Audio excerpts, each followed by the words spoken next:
Hey, welcome back to Life Beyond Board Games, where board gamers just like you share stories, challenges, and secrets outside of board gaming. We hopefully will make you feel good, laugh, cringe, cry, or maybe fall asleep. Hopefully not while you're driving. We've been asked to stop doing that. My name's Eric, and I'm here from What's Eric Playing? I'm Melissa from The Bedroom. And I'm Stella from Meeple University, and today we have our guest from last episode, who you listened maybe 2 weeks ago, maybe not, who maybe we just recorded 2 minutes ago, maybe not. Don't tell them our secrets! Oh my god, we already done it! Ashley, yay! Welcome back to the Yay. podcast, Ashley. Came back 2 weeks in a row! Yay! Yep. I was really... I loved you guys last time. Oh, We're really charming. we're really weird, Yeah. but thank you. We're fun. So today's topic is plagiarism, or not quite, maybe what is a fair use of other people's work? Straight out the gate Straight swinging. red, sorry. Yeah, straight out Stella's the gate. just like, today's topic is plagiarism. I'm like, We have to hook people up. Come on, people. I'm hooked. I want to know more about this. Okay. What is a fair use of other people's work, whether it is video, whether it is book, which Ashley is an author of Lit RPG fantasy published book. If you missed last episodes, please do listen to last episode if you did. If you missed last episode, what are you doing? Go listen to it now. Exactly. Pause and come back. Do it right now. Yeah, just pause this one. Pause and come back. Yes. It's fine. Okay. Yeah. Yeah. So Yeah. that is a topic that most of us can relate to. Perhaps that happened to you in high school. Perhaps it happened to you right now or yesterday. Who knows? Someone's actually stealing your work while you're listening to this. What are Exactly. you doing? You've been in a coma. Wake up. Is that good? Yeah. That's good, yeah. So we can leave that in, right? Eric, you had some experience this as well. Yeah, this happens all the time. It's Yeah. fine. It's part of the reason that I have slowly stopped uploading so many of my photos to Board Game Geek. I love BGG. They have a great photo hosting service, but people don't necessarily always read the Creative Commons license that I put on all my photos. I use a Creative Commons license called BY NC-SA, which is attribution required on all use of my photos. That's the BY. NC is non-commercial. You can't use my photos to make you money. That's easy. SA is share alike. Share alike is if you record or use one of my photos in your stuff must be shared under the same license as my photos were shared. Creative Commons. It's great. I recommend everyone look into it. Wikipedia uses it. Lots of places use it. It's not Yes, too bad. That's true, It's actually. basically just got three component chunks. Yeah. What happens is very often no one really teaches you about fair use when Mhm. you're just like living your best life. So some people will be like, "Oh, I found this photo on the internet. Can I use it in my video? Can I use it in my blog?" The answer is maybe. Like, I think we came back from if you're an AI company, then allegedly you can just use it, copyright be damned. But when we were first getting sort of started, people just kind of were like, I found it, so I can use it. And that's not really great for a lot of people who try to make money off of their work. So there are different, of course, exceptions to this, right? A common Yes. fair use exception is using something for review purposes. Yes. Now, this means that if I'm writing a review of, say, Castles of Burgundy, I can use the publisher's photos of Castles of Burgundy as part of my review without having to ask them for permission. But if I'm writing a review of Castles of Burgundy and I'm using images that I've taken from Stella's review of Castles of Burgundy, Mhm. I'm not reviewing Stella's review of Castles of Burgundy. Mhm. If I were, I'd give it a 5 out of 5. Yay. But I'm not reviewing Stella's review, so that fair use exception doesn't apply. Yes. Another common fair use exception is parody. And that one's a little bit trickier, but generally, if you're parodying something, you can often get a fair use carve out for what you're doing. I use all the time. I use that not all the time, but often, like Ghostbusters song, like a few seconds of it, or Right. Now, short exactly. clips also Yes. could sometimes fall under fair use, but so for instance, I think a good example of this is Weird Al doesn't necessarily have to get permission for his parodies of songs. Yes. He chooses to because he's an artist and a consummate professional, but he doesn't have to technically under fair use. Yeah. The parody thing can be a little bit shakier because it's sometimes harder to prove and how much of something is parody if you're using like if you're using music from a show as part of a parody of that show, does that count as a parody of the music, or do you have to actually make a parody of the song itself? That's confusing, so I try not to think about it too much. That was a monologue, though, so I apologize. No, that's okay. And sometimes YouTube gives you a good indication as well when you create a video, or you can probably upload it unlisted, and then YouTube will tell you if it's like copyright issue or not. I think every platform might have different fair use policies. Well, like TikTok might have a different one. Instagram or Facebook might have a different one as well. Well, that's one of the reasons I got into photography was I was doing board game reviewing and I was like, how am I going to get photos of the game that I'm talking about? And I was like, I probably can't just Google it and grab the first photos I see. And I was right. I can't do that.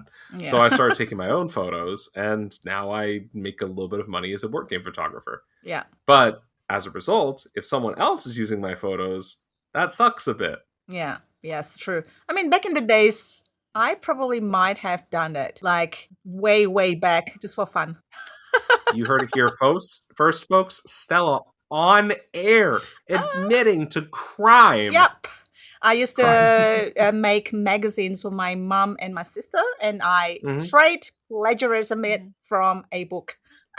Yeah, so if you're watching and you don't think crime is cool, just comment crime. So that way Stella knows that we're all calling her out for being a criminal. I learned from a mistake. I was like 9 years old or 10 years old at the time, all right? And then my two audiences... You wouldn't download a magazine. That's what I was just thinking, yeah. I don't know if you all have any experience. I think Ashley has, like, Ashley, you are a writer. Do you have anything, any experience? Oh, absolutely. Fair use and plagiarism. I don't know, I guess there's a pretty big distinction when it comes to writing. So plagiarism happens a lot because in my genre especially, we post online for free first, which means that pirate sites pretty much just have bots scheduled to scrape all of the story and put it on their own websites.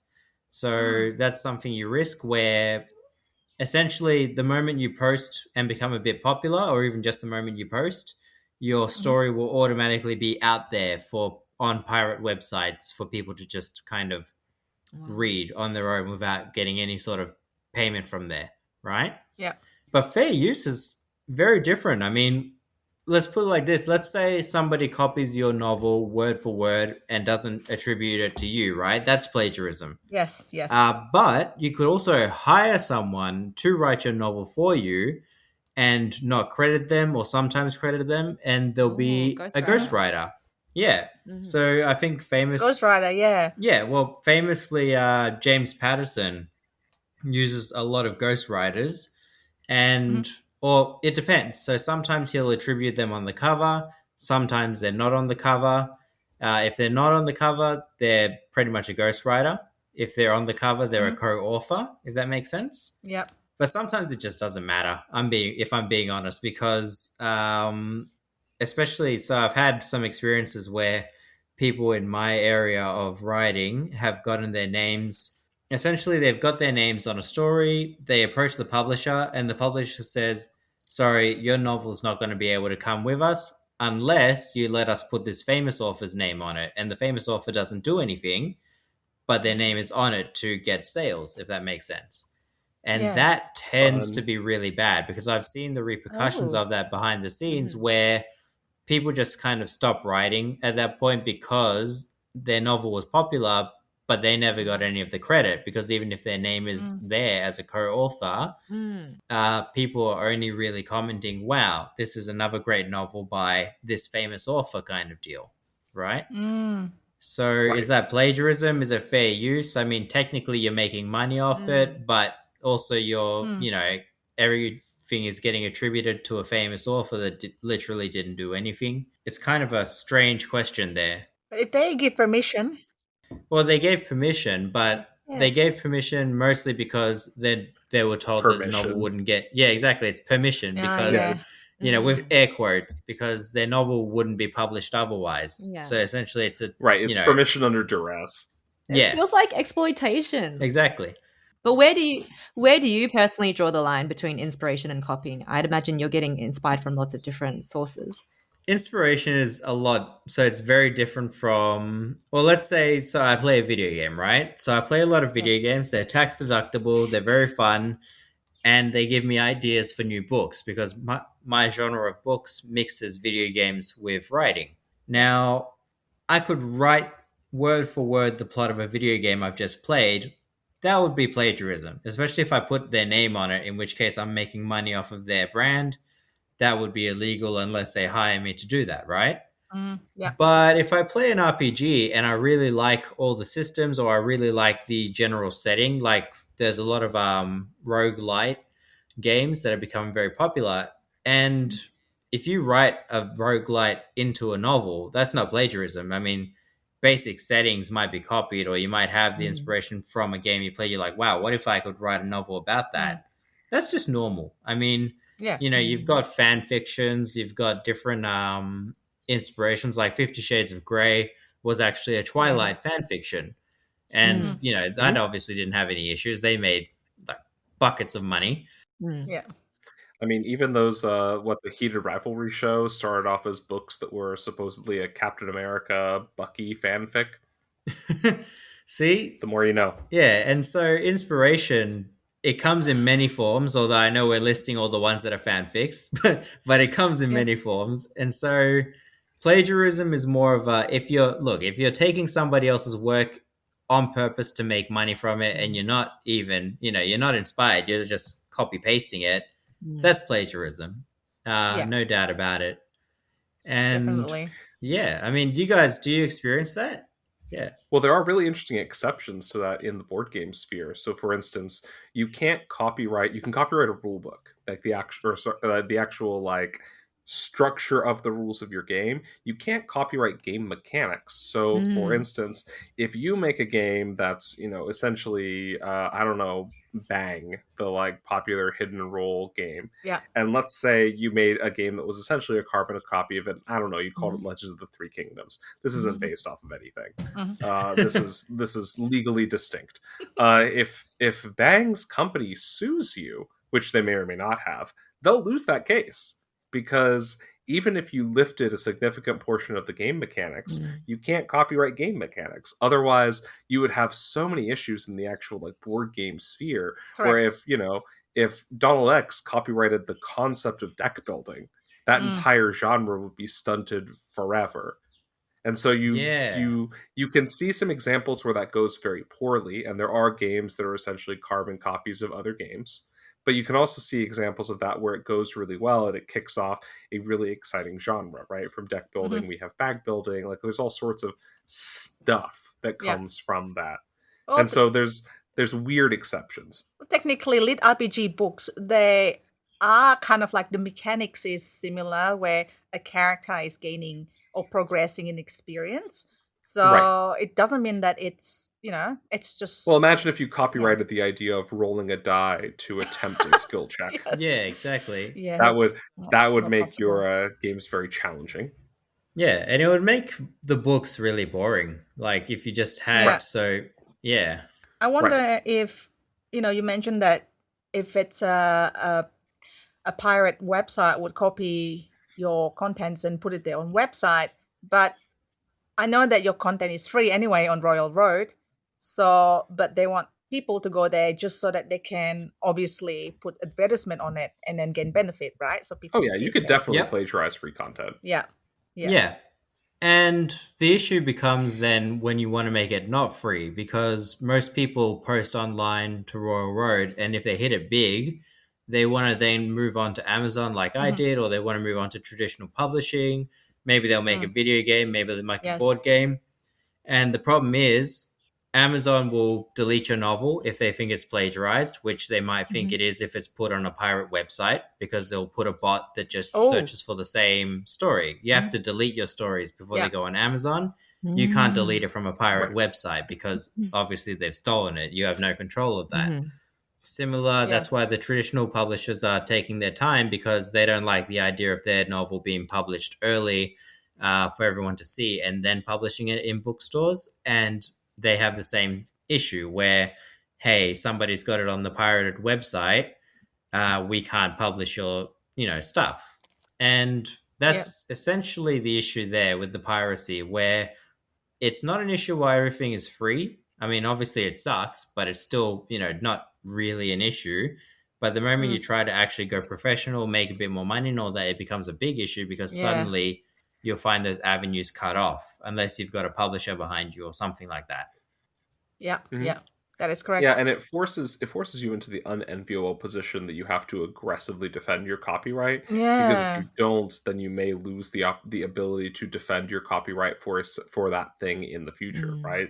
that's So like right. I end up having to be a hard ass chasing down people who are using my photos Mm. without my permission in violation of my copyright, because if I ever get into a situation where I have like legal trouble, Mhm. if I did not pursue my copyright and enforce it, then I now may have set a precedent that copyright is essentially voided. And that's bad. See, yeah. Yeah. I had my videos, some of my videos are basically copyright. It's basically downloaded and uploaded somewhere else.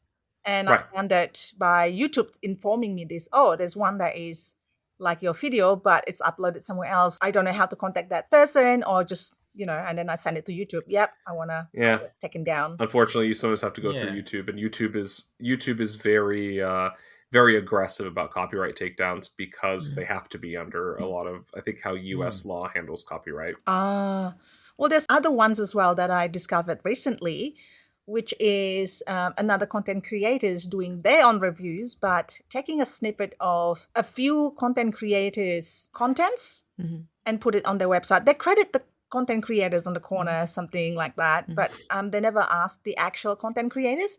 And kind of like makes me wonder if this is your top games and you're using other people's snippets. Like, didn't you like play yourself? Did you enjoy it yourself? That's like it's just two things, right? One, and then Right. I can see someone reacting to like essentially a meta review of like what other content creators feel about a game, but there is some explicit like you should ask people before you use their Yeah. content on your site, because it carries with it the implicit weight of endorsement, right? Like Yeah. a reasonable person would conclude from looking at this from page A, let's call it, that if your videos are on page A, then you approve of how page A is using your videos. Now let's say in like to make a more aggressive example, right? Mhm. Let's say that they start reviewing products that you don't necessarily want your brand associated with, right? Yeah. Then now you have your brand right next to products that you don't want your brand associated with. And even if they're not saying this is an explicit endorsement from you of that brand, the adjacency can cause problems. Yeah. I think that's affecting all of, like, for me, I'm not creating online content videos where you can see my Right. face, but I'm noticing that, for example, my friend lives, I'm in Melbourne, my friend lives in Sydney, and he one day just messaged me like, Melissa, I didn't know you're famous or whatever. He joked and sent me like a screenshot of an image where there's my image, close up of me playing board games and advertising for Fortress, like a board gaming venue in Oh. Sydney. Oh. So what that's happened weird. was I attended like a board game meetup event in Melbourne, and I didn't know that I was being photographed. So the people that work at Fortress Melbourne would have taken a photo of me. It was a close up of me smiling. It had like a name tag. It had my name tag on it, so it Oh literally my said God. Melissa. Oh. So they had that image, and then first of all, I wasn't aware they took a photo. We didn't. It's not like Right. we signed any waivers to. I was going to say, did you sign a release? Did you sign up through a website? Yeah, that's what I would have expected. Yeah. Have our photos taken off. No, I did not sign a release.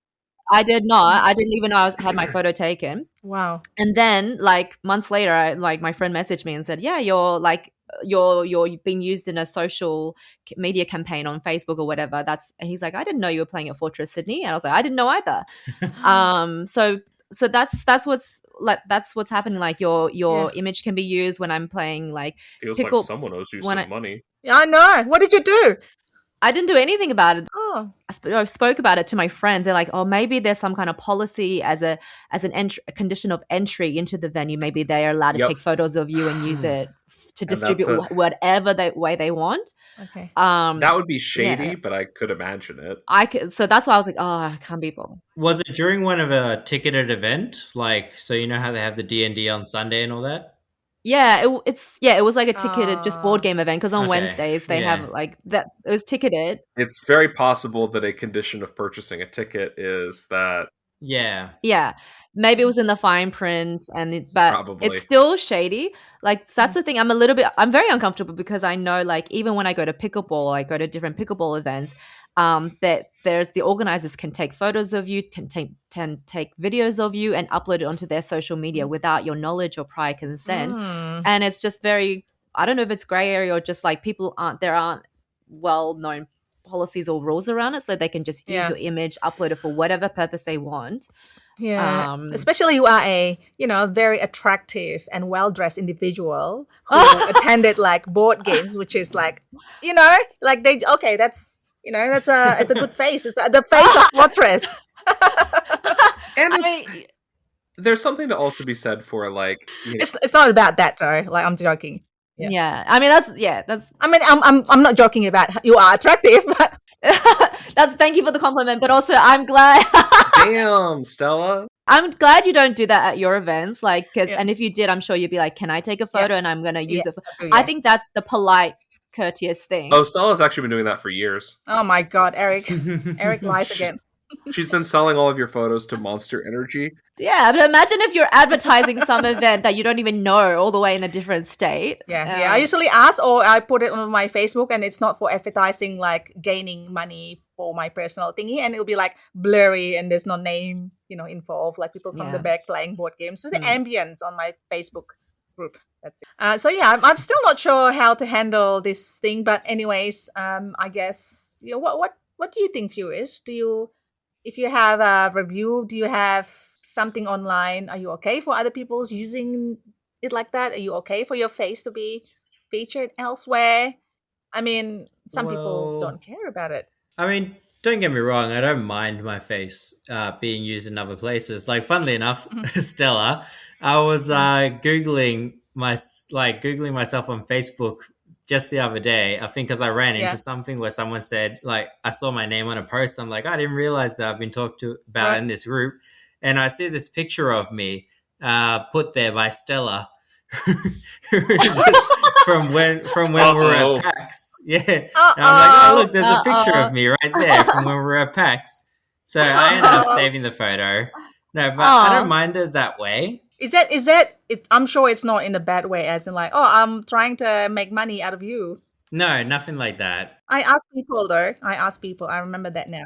Oh no, yeah. The photo was perfectly fine. But like with what Eric was saying before about how, people copyright different things and then try Yeah. to, it would be crazy, right? If certain genres couldn't be made. Funnily enough, that exact same stuff happens in my genre. So Yes. lit RPG is one of the main genres, but it spawns a whole bunch of little subgenres, if that makes sense. And they're very profitable. Like, I know Yeah. we're small, but we kind of make a lot of money, if that makes sense. Don't think me specifically, just think, the genre. And Mhm. somebody did that. So first somebody tried to copyright lit RPG and they failed. But at the same time, somebody tried to copyright one of the smaller subgenres that was incredibly profitable and still continues to be, and they succeeded. So what they did was they were like, haha, wouldn't it be funny if I wrote a book with the same name as the genre? And then they were like, haha, wouldn't it be funny if I copyrighted it for April Fools? Except they did copyright it. They just happened to do it on April Fools, but they copyrighted it. Like, they copyrighted it. And so now they strike down anyone that uses that genre tag, Oh. on Amazon or anything like that. Uh-huh. But it works to make them a lot of money because people search up the genre because that's just what it's called. And they then find that novel and no other novels, if that makes sense. Well, they still find other novels, but that's what they did. They got in there while it was still an emerging genre. They made the genre the title of their book, and then they copyrighted it so that people would have to find their book whenever they search for the genre. Interesting. Yeah, and so that's That's one way to do it. Yeah, exactly. So look, it stymies a lot of stuff. Like the genre, I won't say it got stopped because it's still incredibly popular. But the problem is it did get stopped in terms of just visibility. Like just every now and then, people will probably Google the name of the genre. They'll find certain books but other books are just scattered to the wind. You know, they use different names Yeah. to get around it, but it's a purely monetary reason to try and stifle your competition while boosting yourself up, and then, you know, kind of not crippling a genre at the same time, but selfishly taking away from what it could have been. Wow. Would you ever think of doing that? No, I mean, I don't think I'd be able to in Yeah. terms of just, That's yeah. like mastermind. Well, for the one thing, also, I live in Australia. No one's going to care about an Australian copyright as much as they are a US yeah. one. But just in true. terms of ethics, I wouldn't care. Like, I Yeah. wouldn't do that. Yeah, yes, that's true. Well, speaking about ethics, I definitely asked permission. Now I remember. So, Eric, I did ask permission. I remember this. I think because Tef said that she doesn't want to be photographed. So I remember that specifically. So I took photo of the rest, but not the one person. Yeah, that makes sense. Well, thank you, everyone. And thank you, Ashley, for being on our podcast again. We really appreciate your insight. It's very interesting.